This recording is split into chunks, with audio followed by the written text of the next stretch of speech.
സുഹൃത്തിൻ്റെ മകൻ അമേരിക്കയിൽ നിന്ന് വന്നു. അമേരിക്കയിൽ നിന്ന് വന്നിട്ട് പറഞ്ഞു, കേരളം കണ്ടപ്പോൾ ആ പയ്യൻ പറഞ്ഞു, കേരളം ഇത് എന്തൊരു മാറ്റമാണ്, അമേരിക്ക പോലും തോറ്റുപോകുമെന്ന് പറഞ്ഞു. അപ്പം എനിക്ക് സംശയമായി, ഈ പയ്യൻ ആരായിരിക്കും, എവിടെ ഉണ്ടാവും ഇപ്പോൾ പയ്യൻ? അങ്ങനെ ഞാൻ ഈ പയ്യൻ അന്വേഷിച്ചു തന്നു.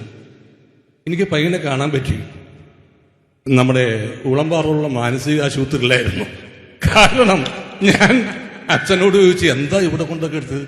അല്ല സലീമിന് അറിയാമല്ലോ, 2-3 പ്രാവശ്യം സലീം അമേരിക്കയിൽ വന്നതല്ലേ, അപ്പോ ഈ കേരളം കണ്ടിട്ട് അമേരിക്ക എന്ന് പറയാൻ അപ്പൊ തന്നെ അവന് കുഴപ്പമുണ്ടെന്ന് മനസ്സിലായി.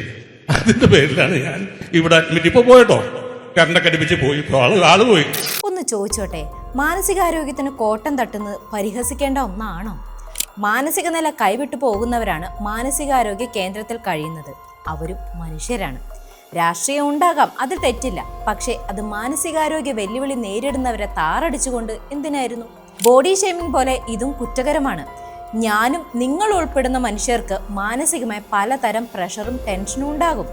അത് പലരും പല വിധത്തിലാണ് നേരിടുന്നത്. അത് കൈവിട്ടു പോകുന്നിടത്താണ് മാനസിക കേന്ദ്രങ്ങളുടെ പ്രാധാന്യം.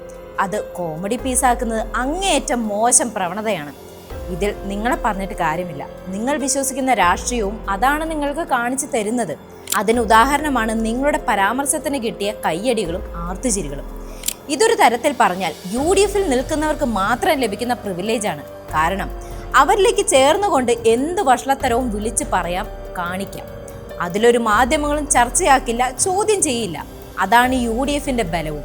സമൂഹത്തിൽ മാനസികാരോഗ്യ കേന്ദ്രത്തെക്കുറിച്ച് നിലനിൽക്കുന്ന തെറ്റായ ധാരണകളെ ശക്തിപ്പെടുത്താനേ ഇത്തരം തമാശകൾ ഉപകരിക്കൂ എന്നാണ് തിരുവനന്തപുരം മെഡിക്കൽ കോളേജ് സൈക്യാട്രി വിഭാഗം പ്രൊഫസർ ഡോക്ടർ മോഹൻ റോയ് പറഞ്ഞത്. മിസ്റ്റർ കൊമേഡിയൻ, എല്ലാം തമാശകളല്ല, കാലം മാറി, ഓർത്താൽ നന്ന്. ചെറിയ വാക്കുകളിൽ പോലും ആഴത്തിലിറങ്ങി അർത്ഥം കണ്ടുപിടിച്ച് പലരെയും അടിക്കാൻ ഓടി നടക്കുന്ന മുഖ്യധാര മാധ്യമങ്ങൾ എന്തുകൊണ്ടാണ് മാനസിക രോഗത്തെക്കുറിച്ചുള്ള ഇത്തരം മോശമായ പരാമർശം കാണാത്തതും പ്രതികരിക്കാത്തതും? ഇത് പറവൂരിൽ VD സതീശന് വേണ്ടി ഇറങ്ങിയത് ആയിരിക്കാമല്ലേ?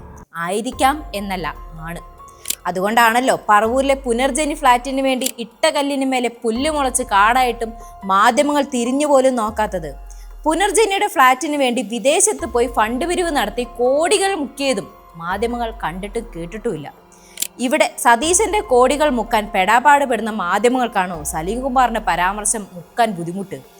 ഇതൊക്കെ പോട്ടെ, കഴിഞ്ഞ ഫെബ്രുവരി 26-നായിരുന്നു രാഹുൽ ഗാന്ധിയെയും പ്രിയങ്ക ഗാന്ധിയെയും എത്തിച്ച് കോൺഗ്രസുകാർ കല്ലിടൽ കർമ്മം നിർവഹിച്ചത്. കല്ലിട്ട് 30 ദിവസം കഴിഞ്ഞിട്ടും അതിനു മേലെ ഒരു കല്ല് കയറിയിട്ടില്ല. പണ്ടൊക്കെ കല്ലിന് മേലെ പുല്ലെങ്കിലും വളരുമായിരുന്നു. വയനാട്ടിൽ അതുമില്ല. കാരണം ആ കല്ല് തന്നെ അപ്രത്യക്ഷമായി. എന്നിട്ടും പ്രതിപക്ഷ നേതാവ് പറയുന്നത് വീട് പണി തുടങ്ങും വീട് വെക്കും എന്നൊക്കെയാണ്. നുണപ്രചരണത്തിന് അവാർഡ് വാങ്ങാൻ തയ്യാറെടുക്കുന്ന ആളല്ലേ നുണ ഇനിയും പറയും. ഇതിലെ വസ്തുത എന്താണെന്ന് വെച്ചാൽ വീട് നിർമ്മാണത്തിന്റെ അനുമതിക്കായിട്ട് അപേക്ഷ പോലും കൊടുത്തിട്ടില്ല എന്നതാണ്.